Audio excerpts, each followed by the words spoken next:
La disolución de la Unión Soviética o la disolución de la URSS fue la desintegración de las estructuras políticas federales y el gobierno central de la Unión de Repúblicas Socialistas Soviéticas, que culminó con la independencia de las 15 repúblicas de la Unión Soviética entre el 11 de marzo de 1990 y el 26 de diciembre de 1991.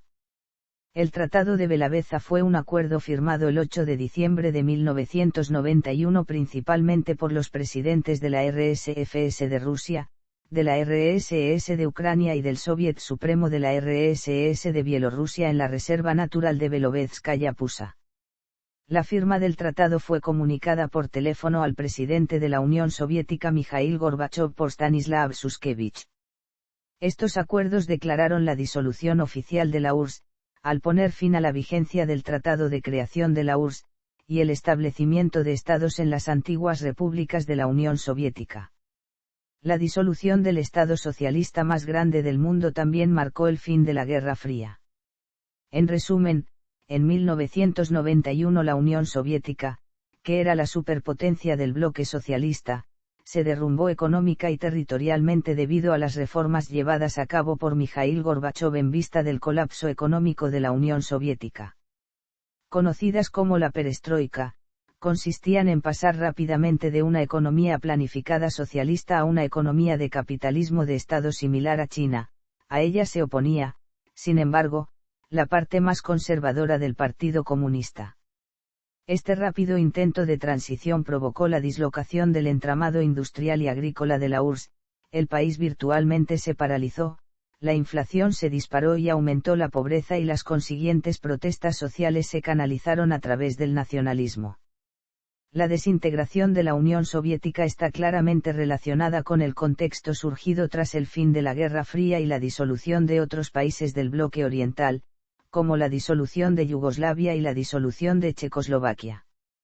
A diferencia de Checoslovaquia, no fue una disolución totalmente pacífica y prueba de ello es la existencia todavía de conflictos latentes, como los de Abjasia, Osetia del Sur, Nagorno-Karabaj, Transnistria, Chechenia o Crimea. Pero, a diferencia de Yugoslavia, tampoco degeneró en una guerra abierta, como fueron las guerras yugoslavas. Desintegración de la Unión Soviética.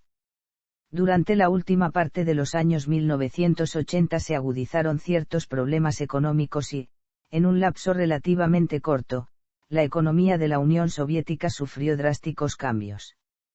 Con el fin de dejar de lado el estancamiento económico, el líder soviético Gorbachov inició un proceso de apertura política y reestructuración económica en el que había sido un Estado totalitario unipartidista. Las revoluciones de 1989 llevaron a la caída de los estados socialistas aliados a la Unión Soviética, del llamado Bloque del Este, e incrementaron la presión sobre Gorbachov para implementar una mayor democracia y autonomía para las repúblicas constituyentes de la Unión Soviética. Bajo el liderazgo de Gorbachov, el Partido Comunista de la Unión Soviética introdujo elecciones directas, formó una nueva legislatura central y puso fin a la prohibición de partidos políticos. Las legislaturas de las repúblicas soviéticas empezaron a promulgar leyes que disminuyeron el control del gobierno central y ratificaron su soberanía. En 1989 Mikhail Gorbachov declaró que los países miembros del Pacto de Varsovia podrían resolver libremente su porvenir.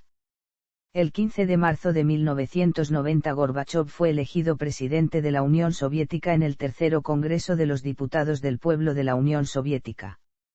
Gorbachov propuso la firma de un nuevo tratado de la Unión para así salvar al país de la crisis. A pesar de los resultados del referéndum de la Unión Soviética de 1991, Ucrania y Armenia, entre otras repúblicas, exigieron su independencia mientras el resto apoyó el nuevo Tratado de la Unión.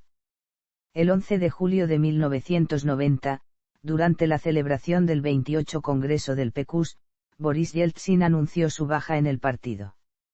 En las elecciones presidenciales de junio de 1991 Boris Yeltsin, presentándose como independiente, saldría elegido presidente de la RSFS de Rusia. El 12 de junio de 1990 el Congreso de los Diputados del Pueblo de la RSFS de Rusia aprobó la Declaración de Soberanía Estatal de la RSFS de Rusia. El 16 de julio la Rada Suprema de la RSS de Ucrania aprobó la Declaración de Soberanía Estatal de Ucrania.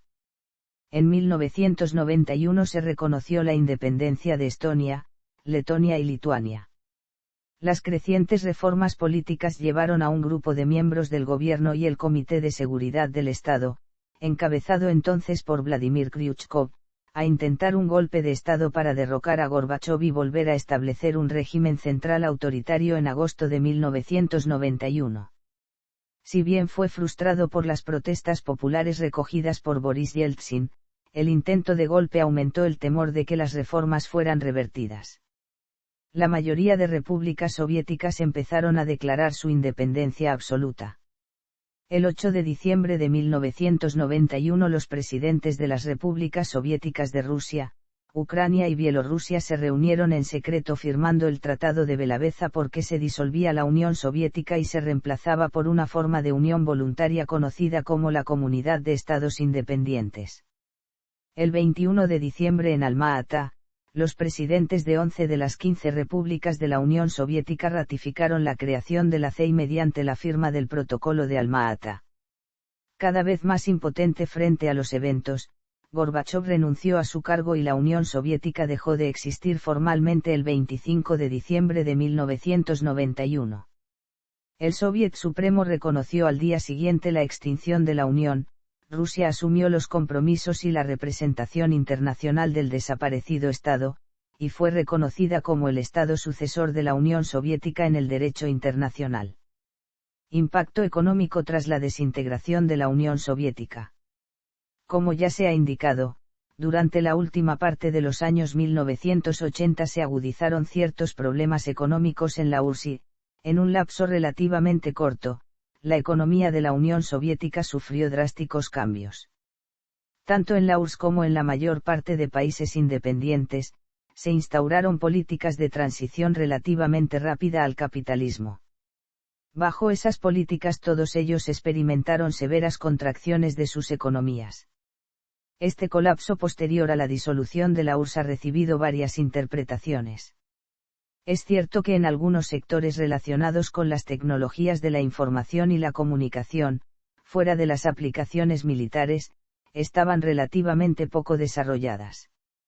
Esto afectaba particularmente a las telecomunicaciones y el tratamiento de la información. Muchos países tardarían prácticamente una década en recuperar los niveles previos existentes en los últimos años del régimen socialista. Legado. La disolución de la Unión Soviética fue una de las pérdidas territoriales más repentinas y dramáticas que haya acaecido a algún Estado en la historia. Entre 1990 y 1992 el Kremlin perdió el control directo sobre un tercio del territorio soviético que albergaba alrededor de la mitad de la población soviética al momento de la desintegración. Vladimir Putin se expresó en 2005 acerca del desmantelamiento de la URSS de la siguiente manera. La disolución de la Unión Soviética y la consecuente ruptura de lazos económicos tuvieron como consecuencia una severa crisis económica y una caída catastrófica de los niveles de vida en los años 1990, tanto en las antiguas repúblicas soviéticas como en todo el bloque del Este, aún peor que con la Gran Depresión. Incluso antes de la crisis financiera rusa de 1998, el PIB de Rusia era la mitad de lo que había sido a inicios de los años 1990.